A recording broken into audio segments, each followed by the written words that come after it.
আজকে একটা খুব দুঃখজনক গল্প বলবো। গল্পটা মন দিয়ে শোনেন, চোখ দিয়ে জল এমনিই পড়ে যাবে। একটা লোক গেছে নদীতে মাছ ধরতে। হ্যাঁ, তা সব সরঞ্জাম গুছিয়ে নিয়ে বসেছে। হঠাৎ দেখে আসল জিনিসই ভুলে গেছে। যে চারটা বসিতে গেঁথে মাছ ধরবে সেই চার আনতেই ভুলে গেছে। তা মন মরা হয়ে নদীর ধারে বসে আছে। অত দূরে বাড়ি গিয়ে তো এখন আর চার আনা সম্ভব না। কি করবে?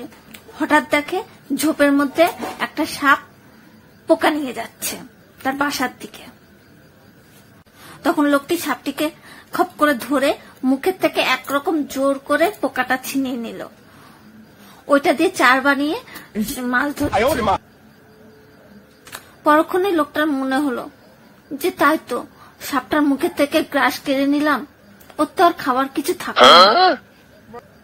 তাই লোকটি আবার সাপটিকে ধরে ওর গলার মধ্যে কয়েক ফোঁটা হুইস্কি ঢেলে দিল।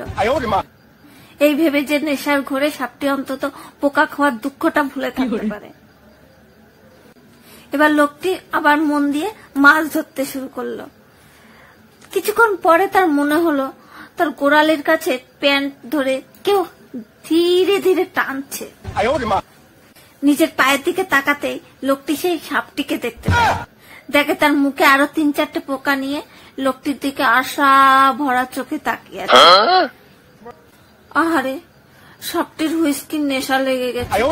লোকটি কি আর দেবে তাকে হুইস্কি খেতে? কি কষ্ট!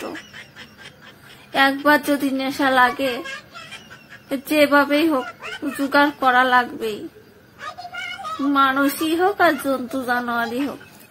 বন্ধুরা, আমার ভিডিও যদি ভালো লাগে প্লিজ লাইক আর শেয়ার করে দেবেন, আর কমেন্ট করে জানাবেন হ্যাঁ কেমন লাগলো, আর চ্যানেলটা সাবস্ক্রাইব করতে ভুলবেন না প্লিজ।